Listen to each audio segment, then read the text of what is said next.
our mutual friend, your former boss, he would tell us that every now and then the pool would have to get shut down because some child had explosive diarrhea in the pool. And I sort of wonder how often. Way more than you would think. Sometimes 3 times in a weekend. And then the parents would be like so rude, and they'd be like, it's my daughter's class. You're not going to cancel it for a little shit. And we were like, we like certainly are. I'm Glennis LaRoe, comedian, perfect woman, and certified sad girl. I'm on a mission to meet and interview sad girls like me and destigmatize mental illness, all in the hopes of feeling a little bit better by any means necessary. We're all going through it.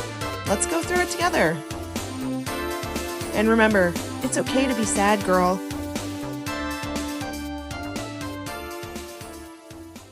This is Sad Girl Survival Guide, the show that explores rock bottom, breakdowns, and breakthroughs one sad girl at a time. Today's guest is the host of the Lay It All Out There podcast and my good friend, McKenna Moore.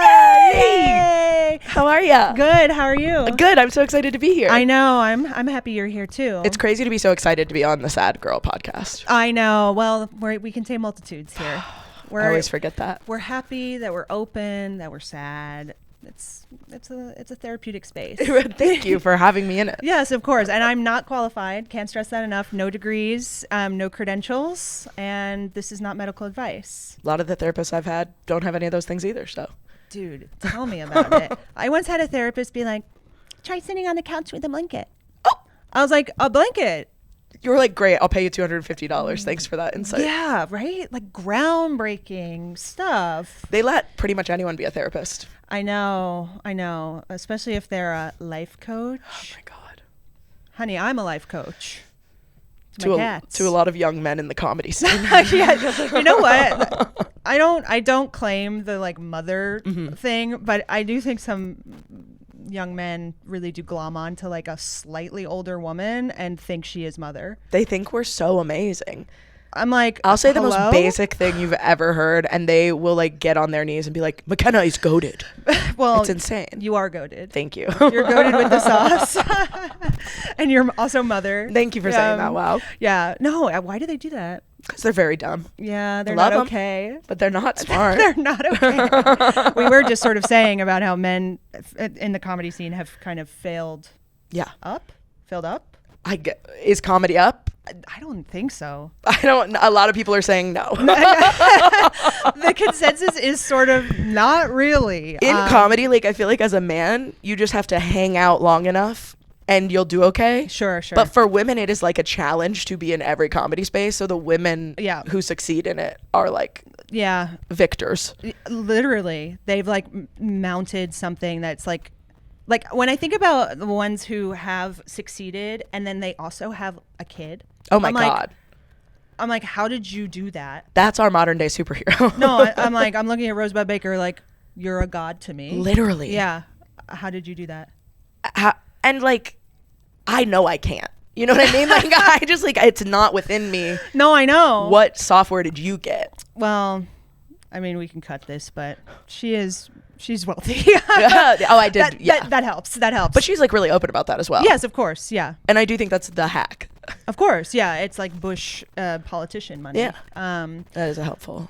I have Bush beans in my family. Oh, good. Yeah, but I'm so far from being an heir. It's not even funny. Do you like Bush beans? Yeah, they're really good. Yeah, I like beans a lot. And I would love if Bush Beans sponsored this. That would be bring the dog on. Unbelievable. I think the dog is dead. Oh, sorry about that. The original dog is dead. Well, that would make sense. He's kind of been around a while. He's really been around a while. And you know what? What really ages you? Keeping a secret. He's the only one who knows the secret ingredient. Do you think that he and Avril Lavigne have like the same thing going on where like they died but then they got replaced by a body double? Okay. These types of conspiracies are so funny to me because it's like Jim Carrey got like a bleph and everyone was like, that is an alien. Yeah. They're like, that is an alien. That's not Jim Carrey. And then the inverse will happen where it's literally a different person. Like, what is that guy? Palm Beach Pete. And everyone's like, that's Jeffrey Epstein. Yes. I'm like, that's literally a different man. Use your eyeballs sort of thing. But it's the same conspiracy theorist who like can't identify minor plastic surgery Yeah. and is completely assigning a dead man to a living man who is just going about his business. I love those. I'll love fall it. down those. It'll be like, oh yeah, Elvis actually lives in Idaho Falls, and you're like, awesome. Let's look at some pictures for several hours. He's 130 years Yeah. old. Yeah, that's perfect. It makes total sense. I love that stuff. Yeah, it's kind of shocking to me, but there's some really compelling YouTube videos out there, I guess. There really are. People have a lot of time to YouTube craft. University. That's where my degree is from. I have watched some video essays you would not believe. Anything recent that's really God, what have I gotten heavy into? on your soul? I watched a really long video essay last night about like the real science behind exercise. Oh. And like what our actual ancestors were doing in a day, and they really did not move nearly as much as we do, and how silly it is that we like came up with gyms. Oh, because It's I thought you were going to foolish. say the opposite, that we like that they were like farmers, and so That's they were the myth. That's the myth. Once farming began, that's like certainly those people obviously work a lot, but Yeah, like yeah. before that, when it was mostly hunting gathering, they didn't eat that much, so they barely moved. They hung out like other animals. They were chilling in the cave. Yeah, and now we're like doing so much. I know. God. It's hysterical that we came up with like a bunch of metal circles in a room that we pick up and put down to like be all right. And we do kind of see it as like a very like primal caveman activity. It's like the Flintstones are power lifters. Exactly. Thank you. When in reality, they just ran for their Sad. car. Oh, that's true. Their That's commute true. was their exercise. That's Just like me on my bike. yes. Exactly. Mm-hmm. McKenna, what makes you sad, girl? Oh my God. I know. Lately, I've been really sad about patriarchy. First person to come up with that, maybe. Yeah. Say more about that. Sort of the way that like men get so much stuff for free and that we cannot win. Sure. I'm turning 30 pretty soon, and I'm just coming to terms with the idea of like 30 fully means that you're like invisible. And I was invisible before because I was a fat lady, but now I'm invisible in a second new exciting way. A second new fashion. It's crazy though. I don't think invisible. I don't think that's true, but I can feel it happening. Sure. And men don't have to deal with that, and every man gets hotter with gray hair, and that's very upsetting. Okay, yes. I will say that the aging, the way we look at men who age is obviously extremely different. Yeah. I will say 30, I think things get better. I am excited to be 30. I think Okay. the experience is going to be awesome. Reckoning it with wanting to be in the public eye in some way, Yes. that is what's really tripping me up. Oh, yes. Okay, so I feel you on that. I also think a lot of women I know got hotter in their 30s. So I don't think it's like over. Yeah, you're like a very hot person. Big time. I didn't know anything in my 20s. That's awesome. And I was just on like autopilot, didn't do any kind of like beauty regimen per se. I didn't know anything. And I'm like, okay, retinol, you literally saved my life. Yeah, that's what people are saying to me. Yeah, retinol. I'll get in there. Shout out. We would love a retinol sponsorship. Yeah. That would be awesome. Count us in. Okay, so interesting. So that it's so funny because I know that you are right and the way you're feeling is valid. Thank you. But it's so funny that like with the like resurgence of like incel culture and the Yes. looks maxing of it all, where it's like they act like being a man is so hard. Yeah. And it's so clearly not statistically true, but they've like managed to create this kind of like echo chamber around this idea that I'm like, God, it's just sad. Like can't we all just get along? Like Literally. it's just so frustrating. Like, I don't know. Yeah, that's been like making me so sad. Just the way that obviously the incels think that way, but like because of the way that incel verbiage and ideas are seeping into the mainstream, Yeah. like you'll hear a guy at a bar. Like the other day I heard a guy at the bar scream to his friend about two women that I know, hey, who got better throat. And I was like, oh, that's how they think of us. Yeah. And that was like, really, is that too heavy for the Sad Girl podcast? No, not at all. Not at all. I was like horrified and very, very sad. I was course. like, oh, fuck. And my reaction was more so that I'm like stewing on it because I'm like, and then you're mad that women don't f with you. Like, that's what I'm saying. and so then they're like overcorrecting because they're mad and they're being like, okay, well, I'm just going to degrade you to nothing more than a throat hole. Exactly. And then you can't hurt me that you don't actually value what I bring to a relationship or to the table. Right, you're right. We're both sad girls on both sides. And it's like, you need to come to terms with yourself so that we can like come together. Yeah. I mean, it bums me out because I do think there is a cohort of the population who really truly believes like society has failed men. Yeah. And that they are now like, I don't know, trying to go back to like a traditional values thing, which is obviously just thinly veiled conservatism and misogyny, where it's like, okay, well, your idea of what manhood is, being a provider, protector, whatever, it assumes that only heterosexual relationships exist. I know. And it assumes that a woman would only be happy in a relationship and vice versa. And it just is so reductive that I'm like, I hear your cry, but your solution is not the answer. Exactly. And people who are not like straight guys are doing the internal work to get to what is actually wrong and what they want to see as a change in the world. And these guys are just sort of like screaming.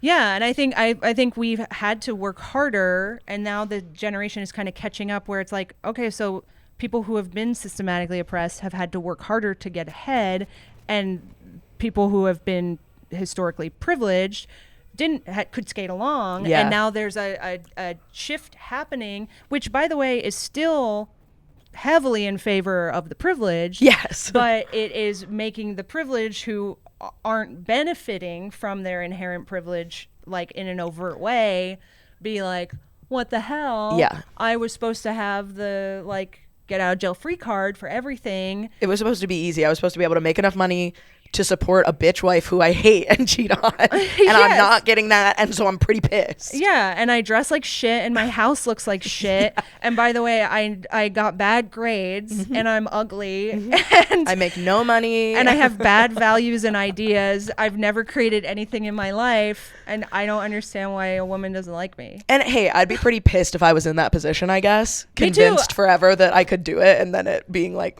Sure. We've all had the rug pulled out from under us. Welcome to the real world. We're going to have to pull ourselves up. We're going to have to be okay. We're going to have to deal with it. But they're not doing that.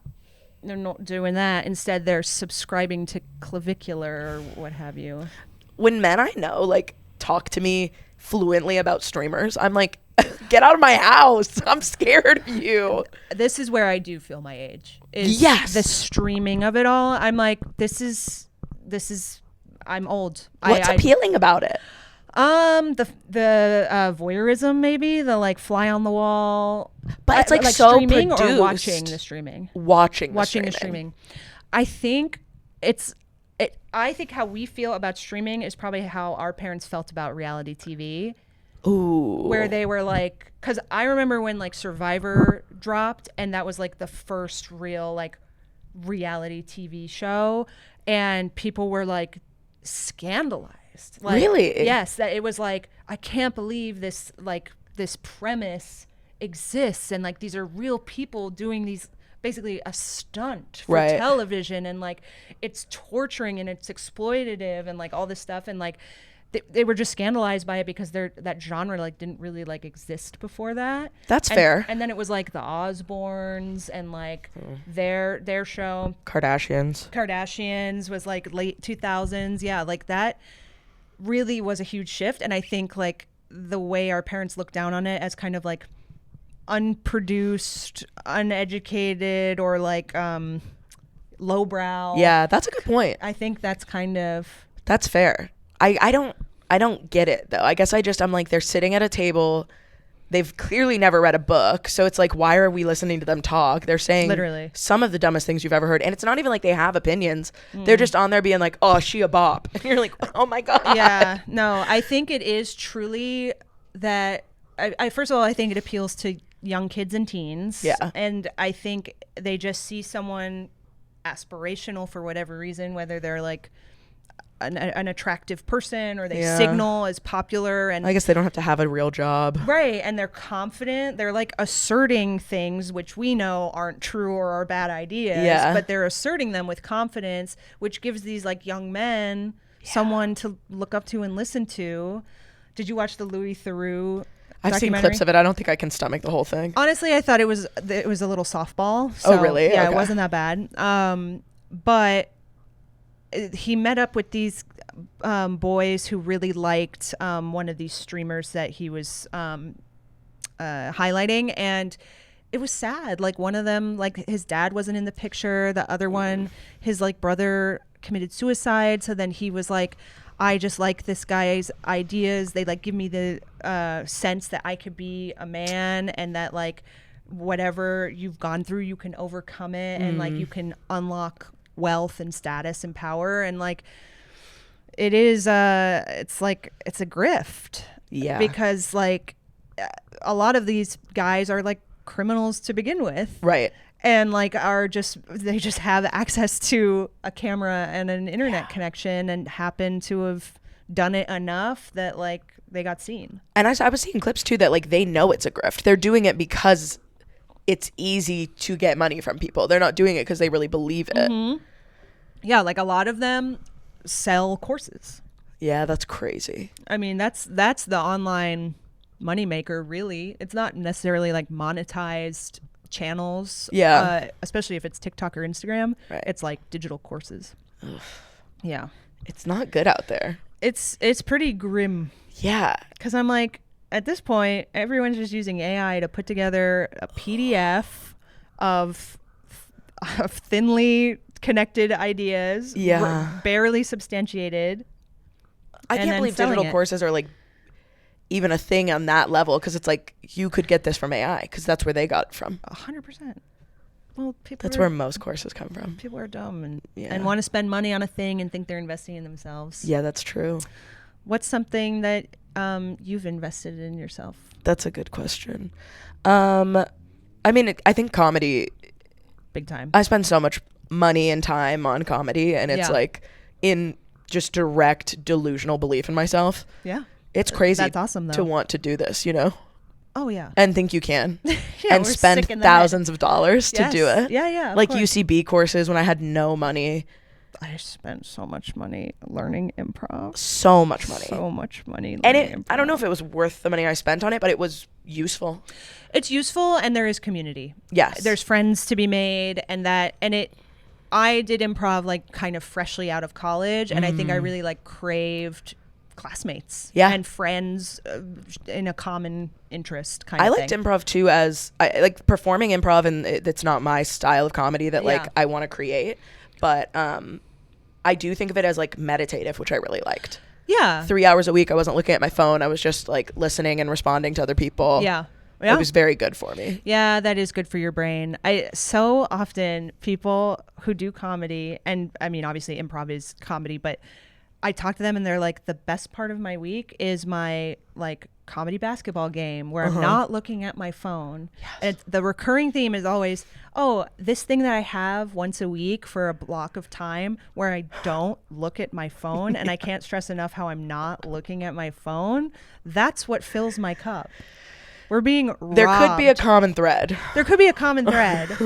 Our phones are draining our cups. Yeah. I think with regard to everything and everything I'm sad about, my phone knows and capitalizes on in the craziest way. In what ways? Like all I see is this bullshit about like how terrible like men and the patriarchy and Oh, yes. how hard it is to be a woman and all of these things. And a lot of times it is, you know, very like cool art or good thoughtful writing and stuff. But a lot of times it's a girl like in her car crying about a first date and me being like, yeah, I hate them. I hate them too. I hate them for you. Yeah. I mean, it's your femcell. It is. Echo chamber. I have femcell going on for real.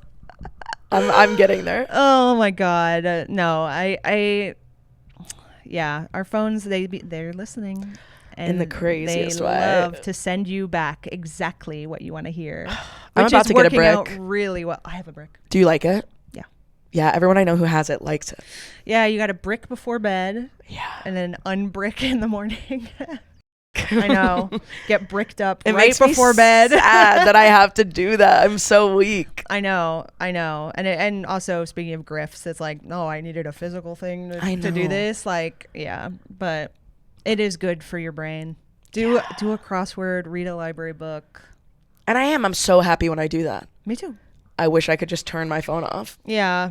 I speaking of kind of creating our own echo chambers, what I have kind of done successfully, whether good or not, is instead of spending all my time on my phone, I play my Switch a lot. Ooh. And then my threads and my Instagram reels have just become content about the games I'm playing. Okay, so I'm like, yeah. awesome. I'm like just totally in this like new Pokemon game, like Congrats. in my mid-30s, by the way. No worries. But it honestly is like so much healthier for my brain than to look at sad shit or shit that makes me feel bad about myself. Also, I just think it's so bad the way the whiplash, the happy, sad AI video, like that's so bad. It's crazy that like playing video games, which 20 years ago was like, that was the brain rot, is now the escape from the brain rot. Yep. But it really is. It's so bad to go like, yep. Oh yeah, kids are dying. Oh, that's a cute little crochet knit you made. I'm like, no, that's not good. It's not good. It's killing our attention span. Yeah. Like we just are like I know I can barely read a chapter of a book without being like, Instagram is calling. I know. It's bad. It's really bad. I know. The eye contact. Why are we making eye contact? Why are we making eye contact with anyone anymore? I know. You know my Midwestern ass is trying. You're like, please. I walk down the street. It's so spooky. Hello? And in New York, they're just like... They hate it. They really don't like it. You get lamped. It got me into a lot of trouble when I first moved here, honestly. People were like, I kept like buying things people were trying to sell in the subways or like ending up spending $50 on a homeless man's groceries. Like, I got on this very street out here. I got by the scam where they drop a bag and there's a broken bottle in it. And then they act like they bumped into you and make you buy it. Mm-hmm. And I was like, oh, I'm so sorry. He was like, yeah, that was Hennessy. And I was like, oh, okay. I'm sorry about that. Can I, we can go to the liquor store and maybe they'll sell it to you at cost and we'll say what happened or whatever. Cause I've had that happen before where I dropped it and then the liquor store gave it to me at a discount or whatever. He was like, I got it in Canarsie, which is famously at the end of the L line. And I'm like, well, it's not Canarsie special Hennessy. Yeah, what? But anyway, so then I pulled out $20 for him. And then he said it was $50. And I was like, that's all I got. That's not that bad. That is unbelievable. I should have never even listened. You shouldn't have done it. I shouldn't have stopped. But at least you wheeled and dealed him. I'm like, I can give you $20. That's a lot. That is such a good, like, but that's like a tariff. Like being a white woman in New York and like living in these neighborhoods, it's like, yeah. You're going to scam me a couple times. That's like, your entry I owe fee. you. That's your entry. That's your transplant. That's your transplant fee. And now I know tax. better and I behave better. So it's like, you guys don't have to get me anymore. I'll let you get somebody else. That's their tax. I'm not going to tell on you. Oh my God. No, it's so true. It's like, oh, you're coming into our neighborhood with your naivete? Exactly. We're going to teach you some street smarts and it's going to cost you, it's a $20 class. Yeah, because it's going to be a year of you irritating me on this block. Yeah. Give me $20. Fine. You're welcome. I'm looking forward to seeing you again, sir. How long do you feel like it took until you were behaving appropriately on the streets of New York? Because I lived in London before I lived in New York. Oh, nice. And I obviously it is different, but I do think there's a similar city kind of way of being where it's like kind of head down, go about your business. Which in the UK I think is pretty strong everywhere. Yeah. Already. They're like kind of a keep to themselves people. Yes. Yeah. Definitely. So I think like in New York, other than those kind of instances where it was like in my face, I didn't try to get involved. Good. Otherwise. But I really did think that I knocked this man's bag out of his hand and broke his glass. Well, I mean, broke his bottle. That means he's good at his job, Yeah. The whole thing is that was actually my UCB 201 improv class teacher. He is so good. He is so good. Yeah. He hands you his card after. Yeah. That's awesome. That's the test. That's pretty in order good. to graduate to 301. Can you scam? I like that. Yeah. We should do that. We should teach these like UCB students some real Well, they're not going to be making money from what we're teaching them, so might as well teach them a grift. Might as well. Yeah. They need it. Truly.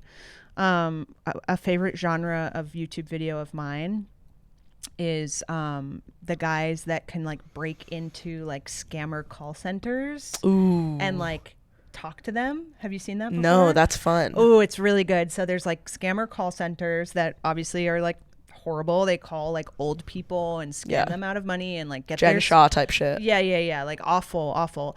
And there's this guy, there's multiple, but there's one guy who is like the scam buster or whatever. And he can like hack into their computers and like get into their webcam and like he can see them and he like knows their name and stuff. And like it'll be like a call center in like India or whatever. And when they call the victims or whatever, they use usually a Western name. Like, they'll be like, I'm Rebecca or whatever.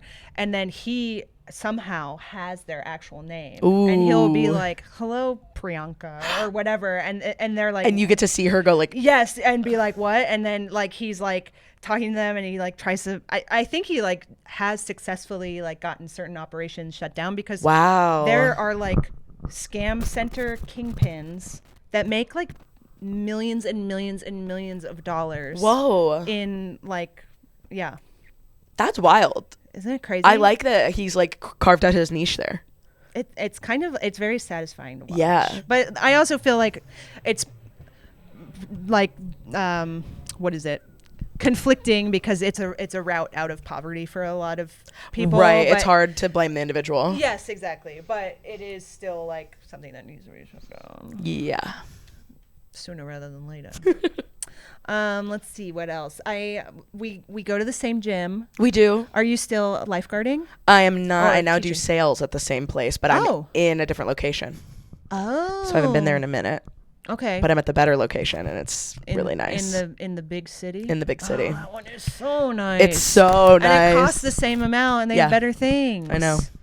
And it's way bigger. Shoot. Yeah. And I get access to the pool and it's the best pool ever. It's so nice. That's so nice. Yeah. When you were like swim teacher, lifeguard, did you have any good stories from that? Oh my God. I have so many good stories. I love those little kids. They seem really cute. A lot of times they're really cute.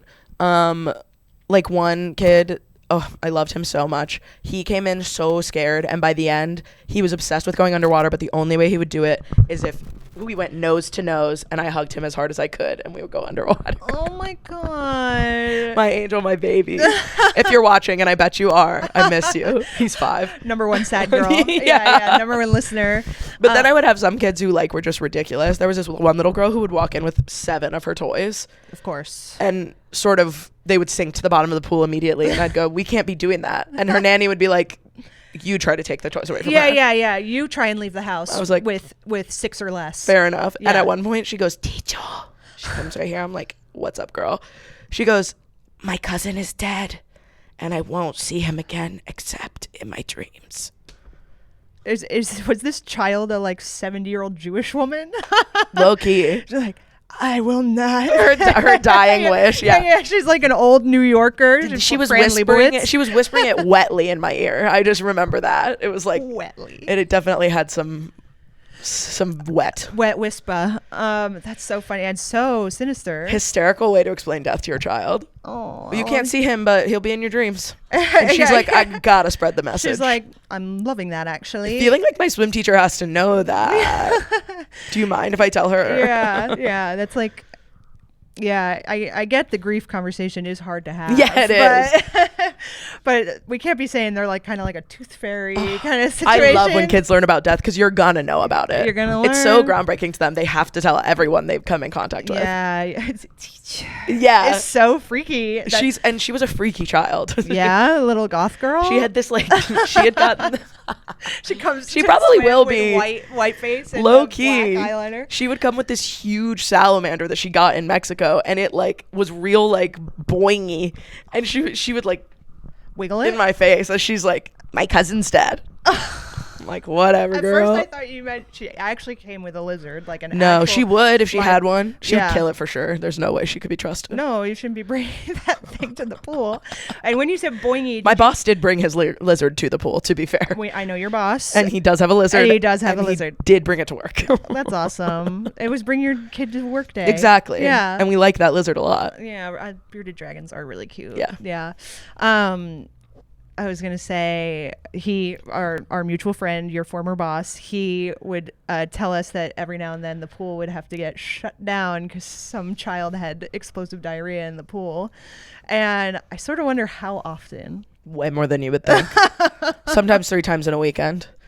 And then the parents would be like so rude, and they'd be like, it's my daughter's class. You're not going to cancel it for a little shit. And we were like, we like certainly are. Like, it's a health code violation. Yeah. Like, what do you mean? They'd be like, but I came here. And it's like, oh, okay. Well, there's like a lot of vomit and shit in the pool. So like, what do you want to do? So you want to put your kid in the diarrhea. And they're like, if it means 30 minutes of a break for me, then yes. Yeah, things are bad. It was crazy. Sometimes they'd shit on me.